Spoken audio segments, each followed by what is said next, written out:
കോഴിക്കോട് മലപ്പുറം ജില്ലകളെ ബന്ധിപ്പിക്കുന്ന 2 പാലങ്ങൾ നിർമ്മിച്ചിട്ട് വർഷങ്ങൾ പിന്നിട്ടിരിക്കുന്നു. പക്ഷേ ഇതുവരെ ഒരു ബസ് സർവീസ് അവിടെ തുടങ്ങിയിട്ടില്ല.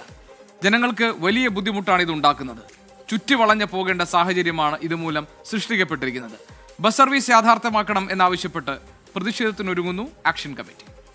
പ്രതിദിനം 100 കണക്കിന് യാത്രക്കാർ കടന്നു പോകുന്ന 2 പാലങ്ങൾ, പക്ഷേ ബസ് സർവീസില്ല. ഇത് വിദ്യാർത്ഥികൾ ഉൾപ്പെടെയുള്ളവരെ വലിയ പ്രയാസത്തിലാക്കുന്നുണ്ട്. നിരവധി തോണി അപകടങ്ങൾ നടന്ന ചാലിയാറിലെ എളമരം കടവിലും കൂളിമാട് കടവിലും പാലം വേണമെന്ന നാട്ടുകാരുടെ നിരന്തര ആവശ്യം പരിഗണിച്ച് 3 വർഷം മുമ്പാണ് 35 കോടി രൂപ ചെലവിൽ എളമരം കടവിലും 25 കോടി രൂപ ചെലവിൽ കൂളിമാട് കടവിലും പാലം നിർമ്മിച്ചത്. ഇനി ഇതുവരെയുണ്ടായ യാത്രാ ദുരിതം ഉണ്ടാകില്ല എന്ന സന്തോഷമായിരുന്നു ഇരുകരകളിലെയും നാട്ടുകാർക്ക്.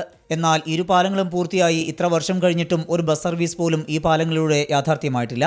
മലപ്പുറം ജില്ലയിൽ നിന്ന് കോഴിക്കോടിന്റെ വിവിധ ഭാഗങ്ങളിലേക്കും വയനാട്ടിലേക്കും കർണാടകയിലേക്കുമുള്ള എളുപ്പമാർഗമാണ് ഇരുപാലങ്ങൾ വഴിയുള്ള യാത്ര.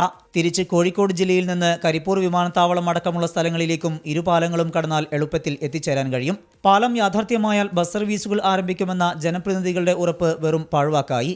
ഇരു ജില്ലകളിലെയും വിദ്യാഭ്യാസ സ്ഥാപനങ്ങളിലേക്ക് നിരവധി കുട്ടികളാണ് ഓരോ ദിവസവും രാവിലെയും വൈകുന്നേരവും ഇതുവഴി സഞ്ചരിക്കുന്നത്. ബസ് സർവീസ് ഇല്ലാത്തതിനെ തുടർന്ന് കാൽനട യാത്രയായോ ഓട്ടോറിക്ഷ പിടിച്ചോ പോകേണ്ട ഗതികേടാണ്. ഇത് വലിയ സാമ്പത്തിക ബാധ്യതയാണ് സാധാരണക്കാർക്ക് ഉണ്ടാക്കുന്നത്. ഈ ഭാഗത്ത് ഒരുപാട് പഠിക്കാൻ വരുന്ന മക്കളുണ്ട്. അതേപോലെ ഇവിടുന്ന് അങ്ങോട്ട് മലപ്പുറം ജില്ലയ്ക്ക് പോകുന്ന മക്കളുണ്ട്. അപ്പോൾ ദിവസം ഒരു ഓട്ടോ വിളിച്ച് അങ്ങോട്ടും ഇങ്ങോട്ടും ഒരു യാത്ര ചെയ്യാന്ന് പറഞ്ഞാൽ ഒരു ബുദ്ധിമുട്ടുള്ള കാര്യമാണ്.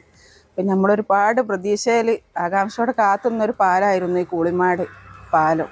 പക്ഷെ ഇന്നേ വരെ നമുക്ക് ആ പാലം കൊണ്ടൊരു ബസ് യാത്ര ചെയ്തിട്ടുള്ളൊരു ഉപകാരം നമുക്ക് ഈ പാലം കൊണ്ട് ഇതുവരെ ഉപകാരപ്പെട്ടിട്ടില്ല.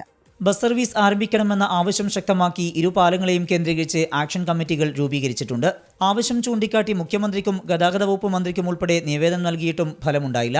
വിവിധ വഴികളിലൂടെ സ്വകാര്യ ബസ്സുകൾ ധാരാളം സർവീസ് നടത്തുമ്പോൾ എളമരം പാലത്തിലും കൂളിമാട് പാലത്തിലും അനുമതി നൽകാത്തത് മോട്ടോർ വാഹന വകുപ്പ് ഉദ്യോഗസ്ഥരുടെ അനാസ്ഥയാണെന്നാണ് ആക്ഷൻ കമ്മിറ്റിയുടെ പരാതി. 60 കോടി രൂപ ചെലവഴിച്ച് 2 വലിയ പാലങ്ങൾ നിർമ്മിച്ചത് കാൽനടയാത്രയ്ക്ക് മാത്രമാണോ എന്നാണ് നാട്ടുകാർ ചോദിക്കുന്നത്. ബസ്സുകൾക്ക് സർവീസ് അനുവദിക്കുന്നതിന് മോട്ടോർ വാഹന വകുപ്പ് വിലങ്ങുതടിയാകുന്നു എന്നാണ് നാട്ടുകാർ പറയുന്നത്. സർവീസുകൾ ആരംഭിക്കുന്നത് അനേകം പേർക്ക് ആശ്രയമാകും.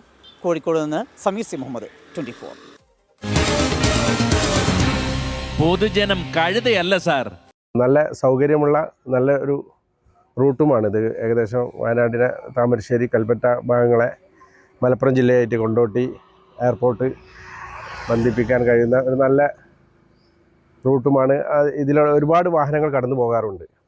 പക്ഷേ ഇപ്പോൾ ബസ് റൂട്ട് നമുക്ക് അനുവദിച്ചിട്ടില്ല. വലിയ പ്രതീക്ഷയോടെയായിരുന്നു ഈ 2 പാലം, കൂളിമാട് പാലവും എളമരം പാലവും ഒക്കെ വന്ന സമയത്ത് വലിയ വികസനങ്ങൾ സാധ്യമാകുന്ന രീതിയിൽ നിരവധി തവണ ഇതിൻ്റെ അധികാരികളുമായിട്ടൊക്കെ ഇവിടെയുള്ള സംഘടനകളൊക്കെ ബന്ധപ്പെട്ടിട്ടും ഇതുവരെ ആ ഒരു ബസ് റൂട്ട് അനുവദിക്കുന്നതായി ബന്ധപ്പെട്ടൊരു നടപടി ഉണ്ടായിട്ടില്ല. ഇപ്പോൾ നമ്മുടെ ഗ്രാമാന്തരങ്ങളിൽ ചെറിയ റൂട്ടുകളിൽ പോലും ബസ് റൂട്ട് അനുവദിക്കുന്ന ഈ കാലഘട്ടത്തിൽ കോടിക്കണക്കിന് രൂപ ചെലവഴിച്ച ഈ പാലത്തിൽ നിന്ന് ആളുകൾക്ക് ഇപ്പോഴും നേരെ എളമരത്ത് വന്നാൽ അവിടെ ഒരു ബസ് വേറെ റൂട്ട് ബസ് പോകുന്നുണ്ട്, നേരെ അക്കരെ കടന്നാലും വേറെ ബസ് പോകുന്നുണ്ട്. ഒരു 300-350 മീറ്റർ ദൂരമുള്ള ഈ പാലത്തിൽ ഇപ്പോഴും ആളുകൾ സാധാ നിലയിൽ തന്നെ നടന്നു പോകേണ്ട ഒരു സാഹചര്യമാണ്.